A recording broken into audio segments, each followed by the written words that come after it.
So you have 5 spots per lane, so you end up with like hundreds of parking spots around the bowling alley. So the old bowling alley that used to be on Main Street wasn't good enough. It had to be this giant machine. Well, you know, if you have, there are certain bowlers who are in these giant leagues, and maybe they need one of those. But there's a lot of people that just, bowling isn't the main focus of their life. They like to bowl once in a while. In the neighborhood, bowling alley's fine, but suddenly it became illegal all over the Midwest. This code went viral, it was all over the place. And today, you can see it with the Canadian thistle popping up out of the asphalt because of the regulation that was put in place.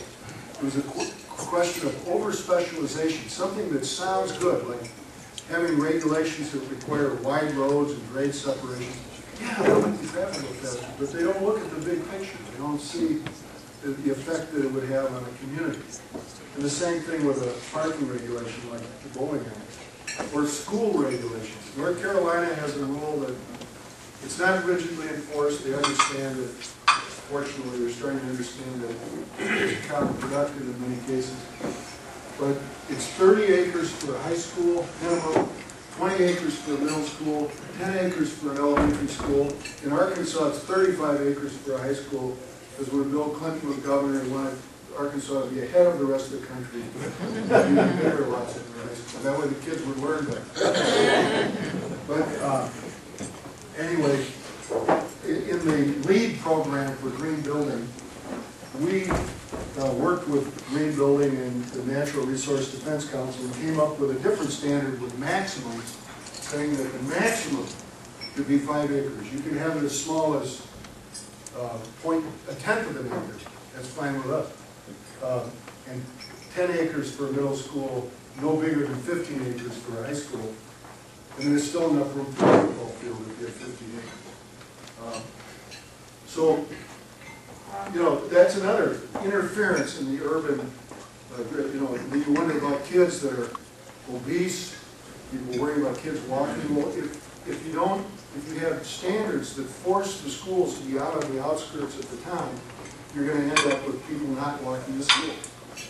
And if you have standards that, whereas if you have standards that allow you to put a school like that empty lot across the street behind you, there's plenty of room for a grade school there. You don't have to have you know, a square mile playground for the kids. You don't have to have parking for each and every teacher. You know, these are all things that are ridiculous things that have been pushed on it. And instead, you could have the schools in the middle of town. Here's Anderson, Indiana. Near one of my, when I was a little kid, I lived in Muncie, which is near Anderson. That was their high school in the middle of town. Everybody could walk there. It didn't meet the standards, so they tore it down and built way out in the farmland, put up their high school out there. And then, but the good news is people are starting to change their mind. Even the big box people are changing their mind and starting to look at how to constrain themselves. Even Walmart. This is a Walmart built in Milwaukee on the side of a mall that failed. It's in a low to middle income, largely African-American neighborhood. It's doing great. And they're next to other stores. And they're part of the urban fabric on Hope Avenue with 8-foot sidewalks in front of the Walmart. It's not unionized. That's the one thing that Walmart does. They're not they're flexible on a lot of stuff, but they're not flexible on that. But that's not our issue at CDU. And Home Depot will now build in cities, in urban situations. This is on Fullerton near Halstead near Fullerton in Chicago, with no visible parking that's underneath the building, and an urban store for Home Depot. Target does this, Kohl's does this. Target is a department store, and you could put Target on one of these empty lots in your downtown if they wanted to have a store downtown. It could work. So there's hope. And you can retrofit the sprawl. This is Cisco's campus in Santa Clara County, California. You don't have to feel it's hopeless, that nothing could ever be done to make it better. You can line the edges of the parking lots with housing. They have motive to do that because they have employees who have a hard time getting housing in Santa Clara County. They're traveling 100 miles a lot of times to commute. So they have a reason to do it, but they're actually making what was an ugly sprawl-like executive park into something that's like a real city. And you're doing that with the Mayfairs or Liquid Attempt. This is one outside Milwaukee in Glendale, Wisconsin. And this is a Target. Target now prefers these things, and they want to be on the terminated vista of streets so that their sign radiates out. And this is Mayfair. Now, we're talking about how we got to the point where sprawl is the default mechanism for everything, almost everything in the American built environment. We often think that, well, it must be because of the market, or it must be because that's just the way things are. That's what happens if you don't do anything. But actually, there have been interventions that people would be surprised to know about, like Walter Gropius, who was a socialist in Germany, not a national socialist, a socialist. And a great architect. He was head of the Bauhaus movement, but he really hated traditional design because of World War I, and he didn't like the design of the empire, and so he tried to erase history. In fact, he even said in 1927, this is the end of history. From now on, the modernist thing would be it. And so he became head of Harvard. He fled Germany in 1935, became the head of Harvard's design school, and went after this is one of the beautiful buildings, the Bauhaus building. He went after something called the terminated vista, and said that terminated vistas were of the imperial architecture and they should be expunged and no longer used. And in the Harvard curriculum, they taught people not to do it. To never line up properly, never line up with the center lane of the street. Now this is Port Washington, a village north of Milwaukee, about 30 miles. And the Catholic Church terminates the vista. It's copied from Krakow, Poland, where you have the same kind of setting for the buildings. From a pattern book. It was built in 1885. And it's beautiful. It has tremendous value today. So that was what he was trying to prohibit.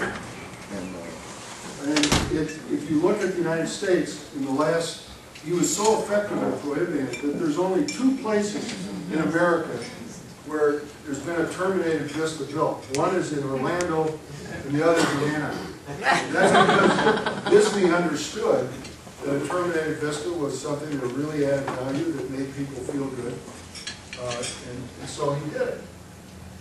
And here's a drawing of an Italian hill town with the Campanile and terminating the vista with the ordinary buildings on each side.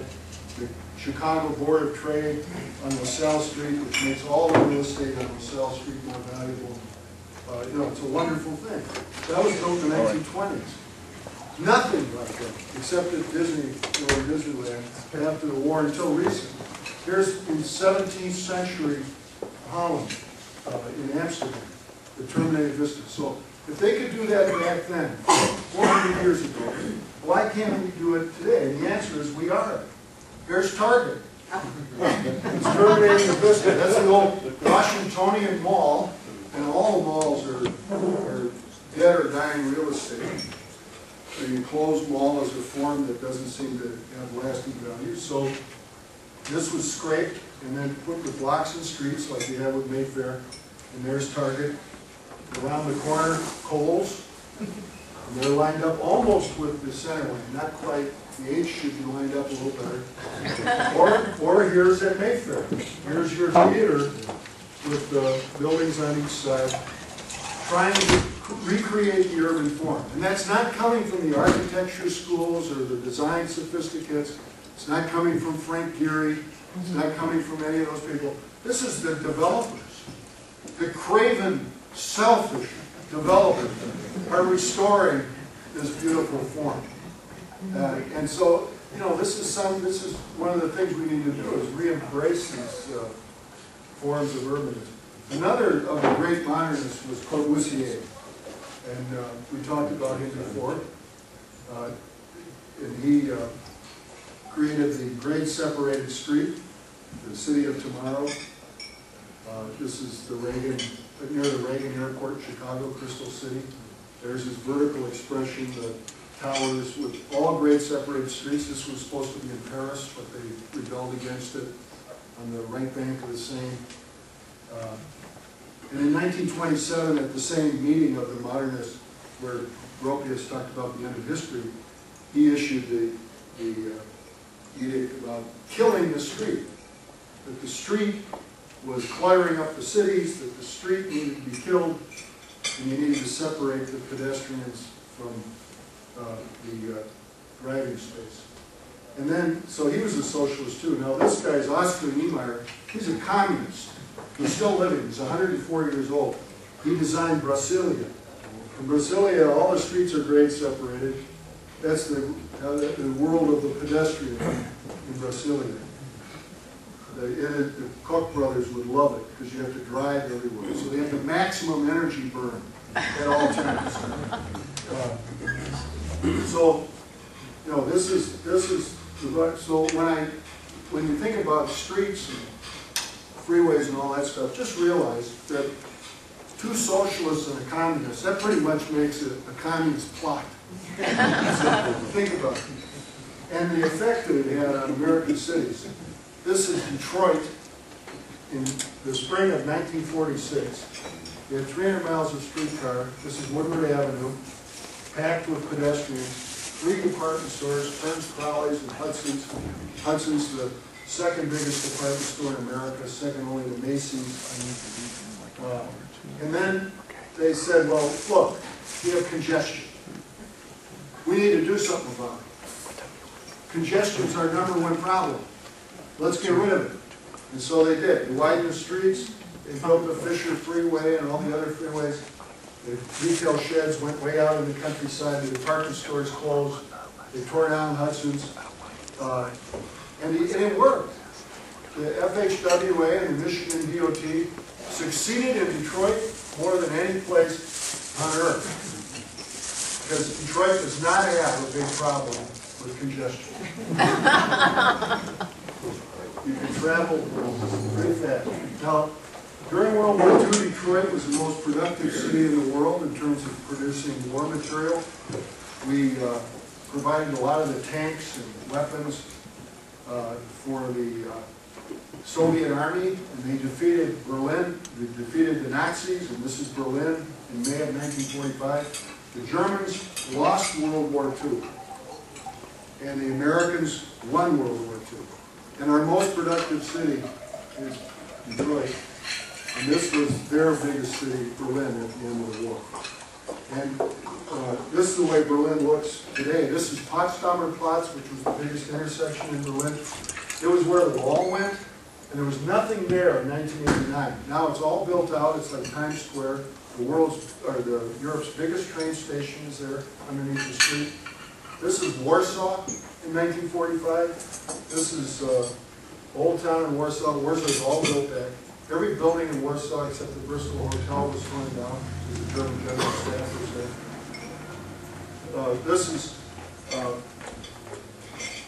This is Dresden, which was bombed, you know, Fahrenheit 451, what's his name? And this is Dresden. The previous one was Stalingrad. And this is Stalingrad today, or Volgograd. This is Dresden. You got the slides and stuff. Dresden is all rebuilt. The old buildings are all rebuilt. The city's beautiful. And this is Detroit. This is in the richest country in the world, the light of the world, the leader of democracy, and this is how Detroit looks. About 35% of the land that had buildings on it are now empty. You know, it's not all because of the decision they made about highways and tearing out the transit.